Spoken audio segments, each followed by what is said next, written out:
आपण तुम्हाला व्हिडिओ दाखवत हा एकदम चकाचक क्लीन करून घेतलेला आहे. त्यामुळे कसं एकदम रूम बघितलं की नाही एकदम चकाचक क्लीन वाटतं.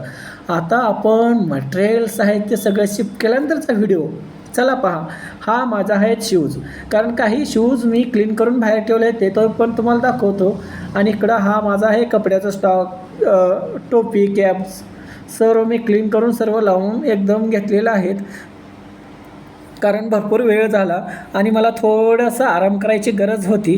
त्यासाठी मी साईडला इकडे हातरून टाकलेलं होतं. एक 10 ते 15 मिनटं आराम केला आणि आराम केल्यानंतर आता आपण एंट्री करत आहोत किचनमध्ये. इथे आहे ही माझ्या कपड्याची बॅग, ही पूर्ण भरलेली आहे.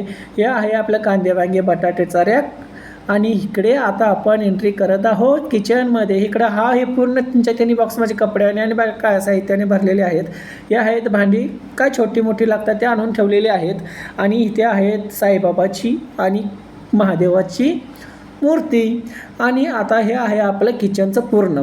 आणि वरती पण इथं साहित्य ठेवलेलं आहे. हा आहे किचनचा एरिया. इथं पण एकदम टापटिपपणे लावून घेतलेलं आहे. कसं सर्व टापटिप असेल तर काम करायला पण मजा येते आणि एकदम मन उत्साही आणि आनंदी राहतं.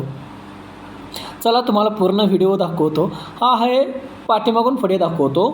चला तिथं टेबलवरती, कारण वरच्या फॅनमुळे डोकं जड जातं. हे आहे नवीन वॉशिंग मशीन. हा कनेक्ट करण्याची बाकी राहून गेलं आहे. त्यासाठी कपडे पण धुवायची पेंडिंग आहेत. आता काय करू हा विचार आला.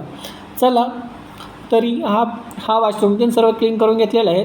तरी मी बकेटमध्ये कपडे टाकले क्लीन करण्यासाठी, कारण पर्यायच नव्हता. कारण वॉशिंग मशीन कनेक्ट करणं हा थोडा टाईम जातो. तरी मी सर्व आंघोळ क्लीन केल्यानंतर आता आपण करणार आहोत देवाची पूजा. कारण कसं सकाळी आंघोळ केल्यानंतर देवाची पूजा केल्यानंतर कसं माइंड फ्रेश राहतं. आणि सकाळी उठल्यानंतर पहिला आईवडील तर आपल्या घरापासून दूर राहतात. त्यामुळे आपण त्यांच्या पाया नाही पडू शकत. कारण आता आपण आरती लावत आहोत तुपाने. कारण तुपाचा एक उपयोग होऊ शकतो. जेवढं तूप तुम्ही त्या दिव्यामध्ये टाकलं तर रात्रभर आणि दिवसभर ते कंटिन्यू लागतं. आणि जर तेल यूज केलं तर ते लगेच विझून जातं. त्यासाठी तुपाने दिवा लावतो. नंतर दिवा लावल्यानंतर तूप. चला हा पहा व्हिडिओ.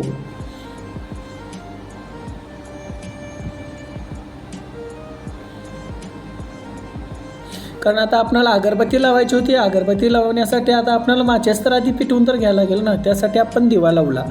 दिवा लावल्यानंतर मग त्यांना अगरबत्ती पेटवून घ्यायची आणि पूजा करायची.